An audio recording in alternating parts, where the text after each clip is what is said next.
What's going on, guys? Today we have a tobacco scent that I'm pretty excited to try, and it is a continuation from our little dumpster dive on the house of, well, I'll get back to you on that. Strap up.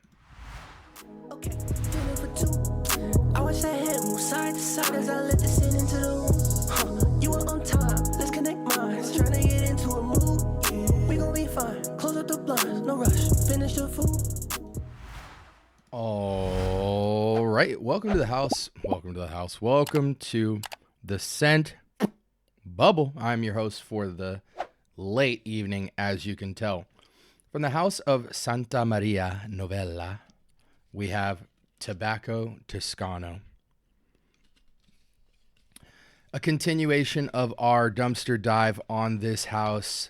Again, I want to disclaimer this. I'm going to drop this every review as far as fragrances from this house.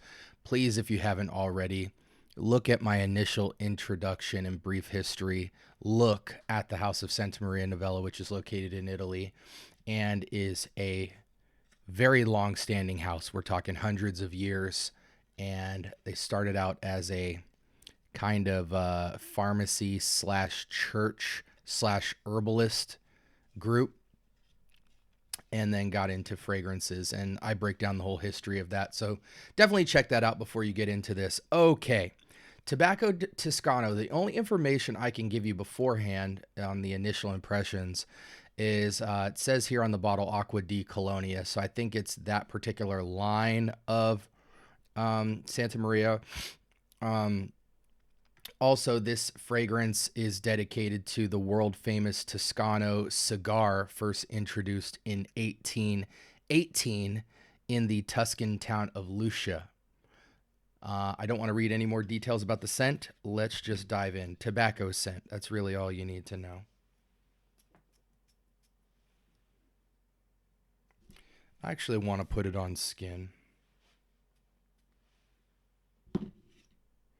Smells sweet in the air. Very mid-range jumper to low projection, but I definitely get a bright burst of like sweetness, vanillic sweetness. Very interesting on the test strip. I'm going to let it dry down a little bit because I get this very sweet, dry tobacco, kind of old age, something from the early 1900s, but very fresh, very new. But kind of this old age, fresh cigar guts with a really smooth tobacco. This is in the family of Memoirs of a Trespasser or any of your dry, ambery takes on vanilla. A bit ashy, a bit dusty. I tend to gravitate towards vanillas like that because they take me out of the Bath and Body Works recognition. Very pretty tobacco. It leans heavy on vanillic powdery touches. The tobacco feels very backstage, very 30, 40, I would say about 30% of the fragrance. A little bit of ashiness, airiness, tobacco, a little bit of smoke in the background. Almost smells like the most desirable campfire after it's been burning, so it's not hot, it's not resinous. It's not embery. This is like you had a fire for a couple of hours, you blew it out, the wind was just blowing and wafting in the air, and air pretty much swept up the whole scent profile, but you just kind of have this lingering sweetness from the campfire, almost as if the kids were roasting marshmallows the whole time, and so you kind of got this like vanillic marshmallowiness, sweetness in the air. And then you just get the faintest touch of like campfire. Feels very woody. Feels very even leathery, almost like a fresh cut of leather. Surprisingly, when you look at this fragrance, you think it's going to be an old tobacco, kind of old animalic touch. But this is very pretty, pristine, classy, upscale sweetness that leans on sweetness with a secondary backbone of kind of this very clean leather, vanilla, and amber touch to it. Really nice. On skin, it gets a little more smoky for me on my skin. But let's go ahead and look at the window here, see what we can discover. 4.2 out of 5 out of 1,000 votes roughly, creeping into mass appeal territory, and I could totally see that. You know, this is somewhere between, this is like Memoirs of a Trespasser with a little bit more mass appeal. With Memoirs of a Trespasser, Imaginary Authors, it took you very much in the library direction. This is very much like a very prestigious cowboy who only smokes the finest cigars. He's a bad A type of guy, you know, he goes into the town, everybody knows his name, and he just has been gifted the royal cigars, you know what I'm saying? And so there's this very sweet, subtle, campfirey, super fresh, airy, dry, vanillic touch to the cigar profile. And again, on skin, it gets much more smoky and ambery. I like it.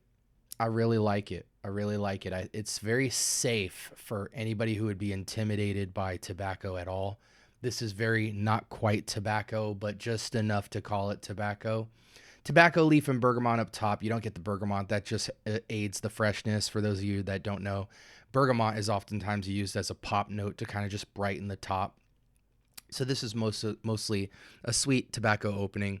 Amber birch leather in the mid. I love that leather is in the mid because the dry down escapes the leather a little bit and the leather just becomes finesse, not necessarily backbone. And then this beautiful backbone of vanilla, sandalwood, Guaiac Wood, Cedar, and Musk. Very good scent. I love it on skin. I think it's perfectly unisex. Some might say it's the tiniest bit masculine appealing just because it's a tobacco leather birch scent, but I would argue that because it's predominant in amber and vanilla and sandalwood, that's what's making a fighting case for it being perfectly unisex. A woman could rock out to this who is okay with a little touch of kind of this smoky woody feel. It's not super smoky. It still maintains just complete class and freshness. And this is tobacco done right, I think. This is one of those rare cases where vanilla dominance actually helps the profile. Typically, this is out of my comfort zone for vanilla, but because the counterbalance is, you know, heavy, you know, fresh tobacco, leather, and woods, it duffs off the vanilla to just be all of this swaggy vanilla, and the dry profile gives it that kind of ageless class with a little bit of history to it. Moderate performance here. I think you'll get a solid 6 hours and then give or take from that point. You know, if you load up, I think you could easily get to 8 hours. I think the skin scentness of this is a really good sweet resinousness that feels like just a skin scent you want to have. You know, it's the most tasteful campfire, but slightly above that feel. Yeah, it's just vanilla done right. Alternatives to this is truly just Memoirs of a Trespasser to me. Anything else would be quite a deviation, you know, if you wanted to go total campfired out. You know, you could go something like a la Extreme from Encre Noir. If you wanted to go super vanilla resinous, you can go Grand Soir. But I think the closest thing to this would be something like Memoirs of a Trespasser or even A City on Fire from the same house. But that is really a lot more in the campfire direction, and a lot of people don't like it unless you're kind of an artful enthusiast when it comes to perfumery. Really good scent. I give it an 8 out of 10. Very, very strong 8. Perfectly unisex, potentially due to the tobacco, depending on how you perceive tobacco as a note. You might say it's the tiniest bit masculine leaning, but just a beautiful scent. Fall, winter. I do think nighttime, low heat could work. Occasions, you know, romance, intrigue, curiosity. You want to be different, but you still want to have that mass appeal vibe. You know, again, romantic, sunset, airiness. It's class. It's pure class, but so soft on the nose that, man, you would just be a smooth criminal with something like this. This is finesse at its finest. Um, Again, the price point for 100 mil sits around $300 ish. I think the lowest you could probably get this scent is probably around $200 unless they have a 50 mil. Love it. Love it. Would I buy a bottle of it? You know, is it $300 worth of fragrance good? Maybe not, from the standpoint that it's not like a showstopper, but it's pure class, dumb reach, a little bit of uniqueness, beautiful blend. This could be your signature scent for sure. And you definitely won't smell like anybody else with vanilla. So for that, I think, you know, if you have this, you kind of have your dry vanilla fragrance covered. You really don't need to go anywhere else unless you're going to go more of that caramelized or creamy, milky vanilla.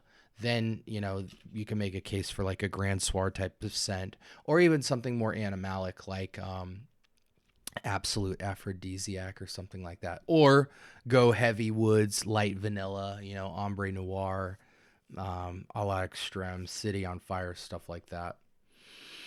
Very well done. Yeah, I think we've discussed everything. And this was from the house of Santa Maria Novella. Absolute hit. Tabacco Toscano. Very strong, high level 8. You guys know I don't do decimals. Talk to me. I do talk back. Let me know if you've tried this fragrance. If you have any questions about it, I'd love to get into it. But the scent, what I love about it is it's so modern and timeless. And yet it has a bit of the nostalgic old world feel to it while still being super mass appealing and easy on the nose. And that's hard to do. You have to be a good perfumer to pull that off. So this was very excellently done, and I could see why it got a 4.2 out of 5, which in my opinion creeps into the mass appeal category. If you're intimidated by tobacco, try this out because it's very well done. If you're a tobacco lover, you might be underwhelmed by how much more this leans on vanilla and amber, but I think there's enough tobacco there, at least 30%, possibly even 40, just depending on how your nose works. But yeah, I hope you guys have a wonderful rest of your week, and get your nose on this fragrance. Stay blessed, and until next time, peace.